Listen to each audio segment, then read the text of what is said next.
สวัสดีครับทุกคนกลับมาแล้ว EP 2 ชุดเดิมเพราะว่าถ่ายต่อจากเมื่อกี้อันนี้เราจะมา react EP ที่2นะครับ EP แรกก็เห็นไปแล้ว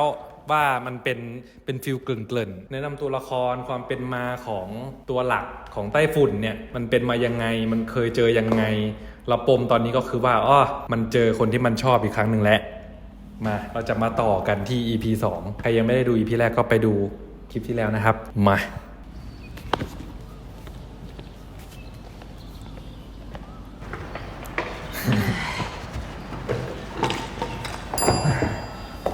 รับน้องเสร็จแล้วยังมีเรื่องอยู่วะ เอ้ยผมหล่อจังไง พลังงานหมดแล้วครับ ถ้าเป็นในซิมอะ ให้มัน ตอนเนี้ย โตจัง เพชรบนหัวกูแดงจีแล้ว ดูโตจัง เราเหลือลายเซ็นใครบ้าง เอาชุดนักศึกษาบ้าง พี่ยิงไงดิตัวตึงด้วยนะเว้ยคนเนี้ยแล้วมึงรู้ปะเขาว่ากันว่านะเว้ยลูกพี่คนเนี้ยให้เควสยากสุดละ หันข้างแบบนี้นะ ให้ไปรำถวายบ้าง ให้ไปโดดบ่อกระดูกบ้าง ยาว ให้ทำอะไรก็ไม่รู้เยอะแยะเต็มไปหมดเลยโคตรเที่ยเลย เฮียหรือเราจะยอมลุกนั่งดีวะ กูไม่ยอมอ่ะ แล้วมึงจะทำยังไงอะ โอ้โห ไม่รู้ หัว เรา เคยได้ยินข่าวลือนี่มาจากไหนน่ะ อยากโดดบ่อกระดูกกันมากใช่ไหมพี่จัดให้ได้นะ อ๋อไม่อยากครับ ผมแค่พูดว่าอยากกินปลาดุกย่างเฉยครับ ใช่ครับ ผมก็แค่อยากได้ลายเซ็นอ่ะ ไม่ได้อยากไปโดดไอ้บ่อกระดูกอะไรนั่นซะหน่อย เอาหน้าน้องเขาแค่ได้ยินข่าวลือมาเฉยอะใช่เรื่องจริงซะหน่อย พี่แดนเหมือนคุณครูอ่ะ พี่แดน พี่แดนได้เหมือนพี่ปีสาม เวลาเดินมันต้องแบบปึ้งเข้ามา อ๋อนึกออกแล้ว ก็ว่าทำไมคุ้น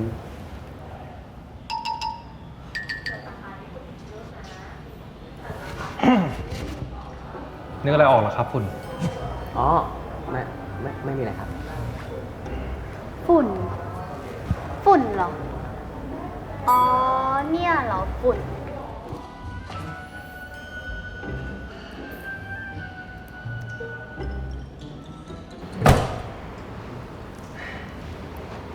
ผมชื่อโยนะ ผมชื่อแดนนะครับ ครับ รู้แล้วครับ ไอ้ฝุ่นมันเล่าให้ผมฟังหมดแล้ว แล้วพวกพี่รู้จักกันด้วยเหรอครับ พวกเราเรียนมัธยมมาด้วยกันน่ะแต่ว่ามีแค่ผมที่แยกออกมาเรียนคนละคณะกับอิงเขา งั้นผมขอลายเซ็นวิ่งได้ไหมครับ งั้นก็แสดงว่าน้องพร้อมโดดบ่อกระดูกแล้วใช่ไหม เรื่องนั้น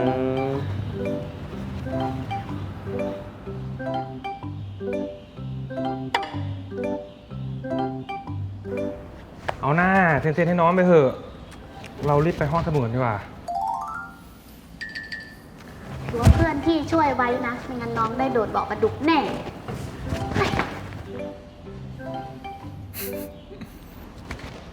งั้น ผมไปก่อนนะครับ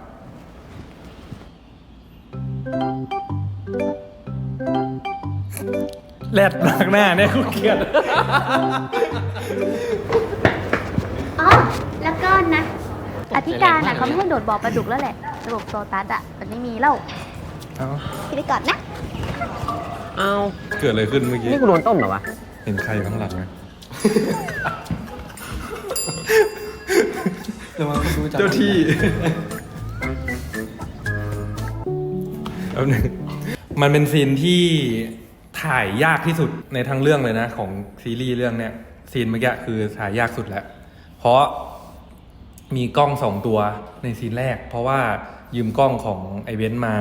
แต่ทีนี้กล้องไอเบนซ์อะพังกลายเป็นว่าที่ถ่ายอะเสียหมดเลย ไม่รู้เมมมันเป็นอะไรหรือสักอย่างหนึ่งแล้วที่เนี้ยที่ถ่ายไว้ของกล้องนั้นอะพังหมด ก็เลยกลายเป็นว่าได้ใช้กล้องเดิมกล้องนี้อันนี้แหละกล้องหลักนี่แหละ ได้ถ่ายเก็บใหม่แล้วที่เนี้ยไมค์มันมีแค่2 ตัว มันก็ต้องสลับกันติดสมมติว่านี่ติดอยู่2 คนใช่ป่ะก็ต้องเล่นซีนเนี้ยเล่นซ้ำๆหลายมุมไปเสร็จปุ๊บก็ต้องถอดไมค์แล้วก็เล่นแบบเดิมคูณ2เข้าไปอีกเพื่อติดไมค์ให้คนอื่น มันก็เลยกลายเป็นว่าด้วยความที่อย่างเบลอย่างเงี้ยบทจะไม่ซ้ำกันเลย มันจะพูดไปเรื่อยๆตามเมนพอยต์ของมันใช่ไหมแล้วกลายเป็นว่ามันต่อไม่ได้หมายถึงว่าการตัดต่อมันเอามาต่อเรียงกันไม่ได้มันยากมากมันก็เลยเท่าที่ได้คุณภาพเสียงมันก็เลยกลายเป็นแบบ เดี๋ยวเสียงบางคนชัดเสียงบางคนไม่ชัดอย่างเงี้ยนี่คือที่มาของความถ่ายยากของมัน เพราะว่าเสียงด้วยแล้วก็ตัวละครเยอะ แล้วก็ไม่พร้อม ฉากที่หันไปอ้อนพี่แดนอ้อนยังไง ที่หันไปไงตอนที่จะบอกให้โดดบ่อไงแล้วอันนี้ก็หันไป หันมาแล้วทำหน้าไงวะตอนนี้พี่แดนอยู่ข้างหลัง พี่แดนอยู่ข้างหลังอยู่ตรงนี้สูงๆอยู่ตรงนี้ อ้อนยังไง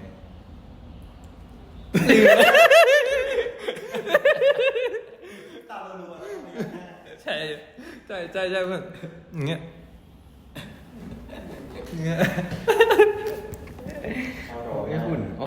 มา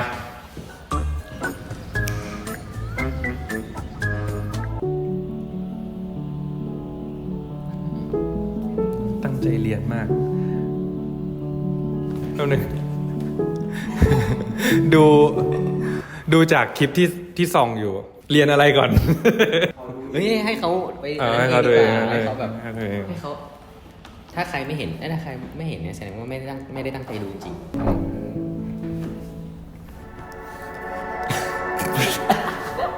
เชี่ย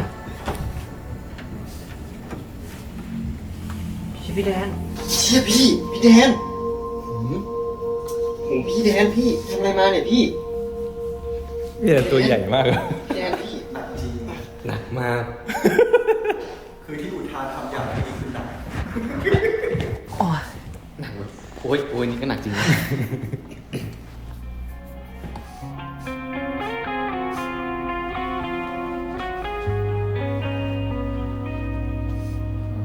ก็จะไม่ไปแล้ว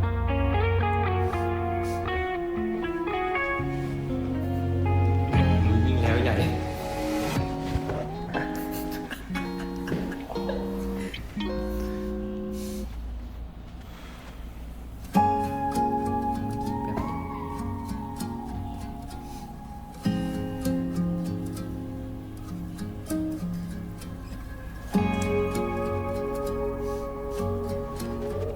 ชอบเพลงซีนี้มากเลย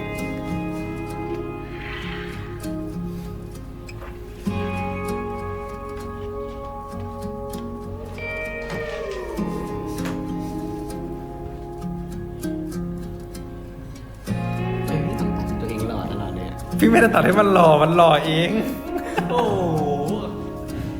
ก็มันมีมุมเดียวให้ตัดให้หล่ออะไรยังไง มันมีมุมเดียว พี่แดนทีไรพี่แดนก็จะแบบปึ้ง ชายผู้มาพร้อมสาวกับพือปีก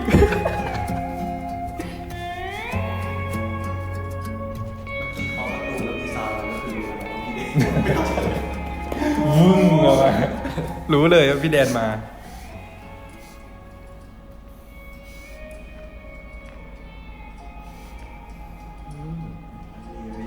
มันลังเลไปแล้ว ลังเลแบบฟิตคอมแงะไม่ออก แดนตัวใหญ่แล้วดูคุณดิคุณตัวแค่เนี้ย แล้วทำไมมันตัวเล็กจังวะใช่ไหม ตัวเล็กมากเลย ตัวเล็กมากเลยตรงนั้นนะโอ้โหจับมือ นี่นะ นี่ไวโอเวอร์ให้แล้ว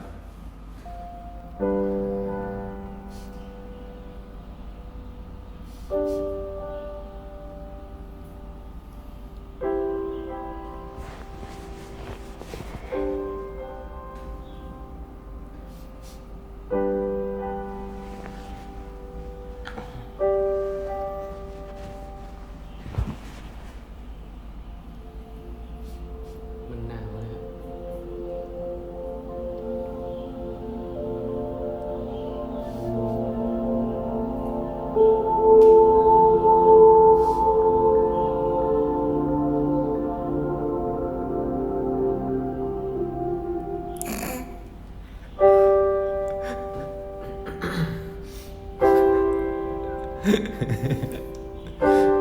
หน้าแบบหน้าได้ฝุ่นแบบว่ามึงเสร็จกูแน่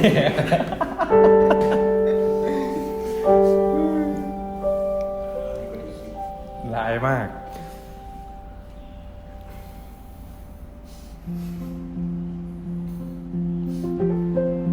หมูปิ้งโคตรเกลียดเลย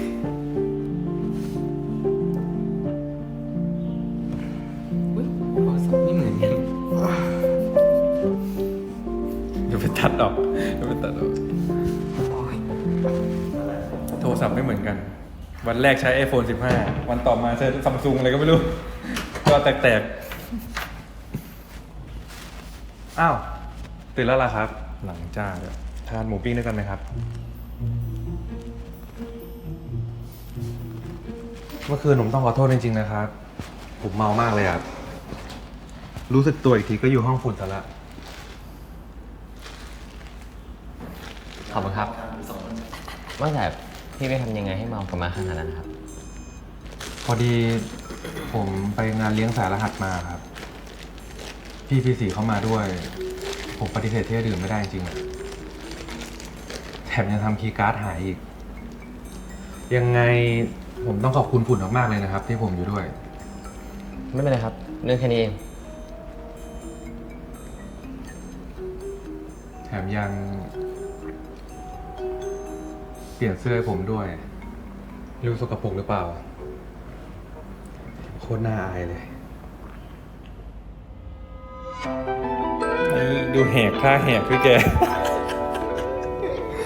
ท่าแหกแบบ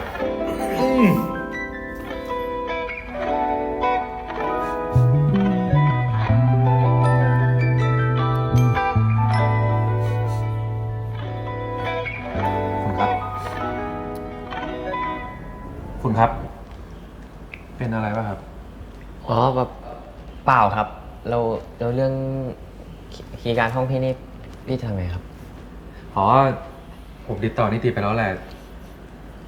แต่ตอนนี้น่าจะยังเช้าอยู่เขาอาจจะยังมาไม่ได้ครับ ยังไง ผมขอรบกวนอยู่ที่นี่ต่ออีกสักพักได้ไหมครับ ได้ครับ เดี๋ยวผมแบบน้ำก่อนนะ ผมต้องไปมออ่ะตามสบายเลยครับ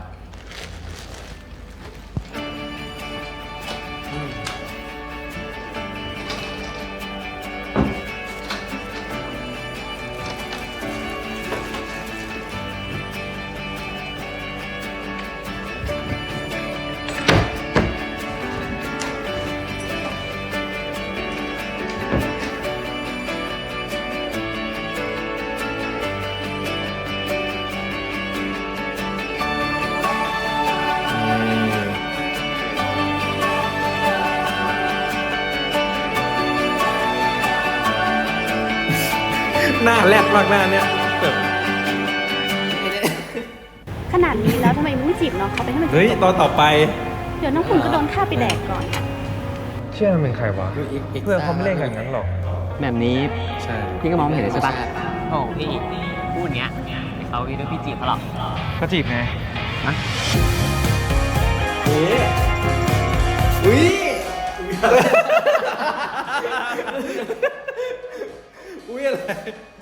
อุ้ยมันปึ้งอีกแล้ว ปึ้ง ปึ้งทุกตอนจบ ทำไมวะ เป็นพีคอารมณ์ พีคอารมณ์ ไม่อยากดูต่อ ใช่ น่าดูต่อแบบ จะจบแล้วนะตอนหน้าจบแล้ว จบไวมาก แล้วคุณดูแบบคนดูจะแบบ อ้าว จบแล้วเหรอ ใช่ มา เป็นยังไง เป็นยังไงคือ เป็นยังไงคือสำหรับ EP 2 สำหรับ EP 2ผมรู้สึกว่ามันเป็นการเริ่ม ไม่ใช่เรื่องความสัมพันธ์แต่เริ่มสนิทกันมากขึ้น เริ่มแบบมีวงจรชีวิตอยู่ด้วยกัน แล้วผมชอบซีนที่หลังจากหมูปิ้งอ่ะ หลังจากหมูปิ้ง ไอ้ที่บ้ามันที่ไอ้ซีนที่มันเขินแล้ววิ่งเข้าห้องน้ำอ่ะ ซีนที่พี่กันคิด ตอนแรกมันไม่มี แล้วพี่กันบอกเอ้ย เอาฟิลแบบลุกลี้ลุกลนหน่อยไหมไปถ่ายเพิ่มก็เลยได้ถ่ายเพิ่ม ซีนนั้นอะที่แบบไอ้ฝุ่นวิ่งกลับมาวิ่งกลับไปอยู่ในนั้นในห้องน้ำอะใช่ เพิ่มความลน ถ้าจะเป็นแบบว่าซีรีส์วายทั่วไปก็คืออีฝุ่นต้องออกมาใส่ผ้าเช็ดตัวนะ อีเดนจะต้องหลงนี่มันพล็อตซีรีส์วาย ใช่นะมันต้องมีเนาะอย่างเงี้ยเดินยังไม่ได้ขายไอ้ฝุ่นเลย แต่พี่แดนอ่ะไม่ขายผมบ้างเลย ว่ะเดี๋ยวเรื่องหน้าเดี๋ยวรีเมคไงรีเมค อุ้ยผมลืมใส่เสื้อ โอ้โหวิ่งจะมีคนลืมใส่เสื้อ แบบว่าไซส์สตอรี่ก็คือวิ่งห้องน้ำปุ๊บถอดเสื้อเอาผ้าพันแล้วก็รีบวิ่งออกมา แล้วก็แบบตกใจแต่หน้าแดนแล้วก็รีบวิ่งกลับไป อุ้ยผมลืม เบสซีนของพี่ มันมีอะไรบ้างแล้ววะลืมแล้วเนี่ย เนาะ ชอบตอนที่ใต้ฝุ่นมันแบบมันแบกไอเดียนเข้าห้องอะชอบก่อนที่จะชอบช่วงนั้นอะที่แบบว่า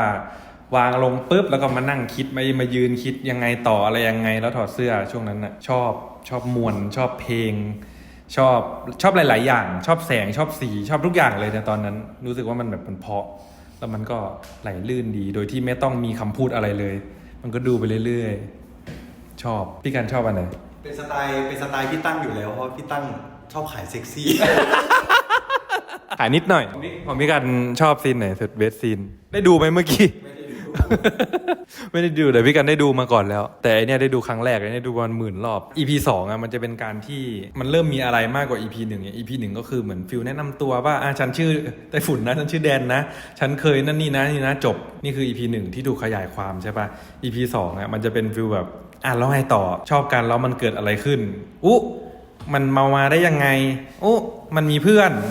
มัน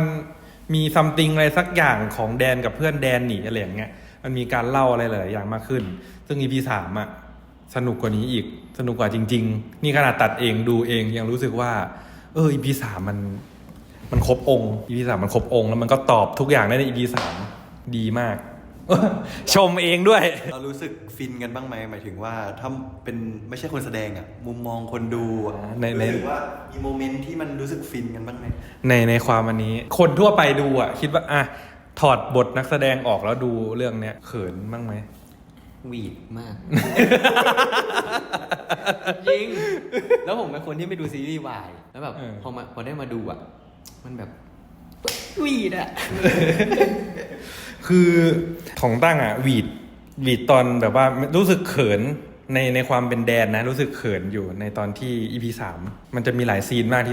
ที่เขินอ่ะรู้สึกชอบรู้สึกแบบอุ้ยอย่างเงี้ยแต่ว่ามันก็จะหายไปเรื่อยๆทุกครั้งที่ตัดคลิปทุกครั้งที่ตัดมันหายไปเรื่อยๆจนรู้สึกว่าเฮ้ยมันดีอย่างวะอย่างเงี้ยจนแบบต้องถอดออกมาเลยต้องหยุดทำทุกอย่างก่อนมันมีอย่างนี้เยอะมันก็เลยกลายเป็นถ้าจำไม่ผิดนะในความที่เขินไหมอ่ะเขินใน EP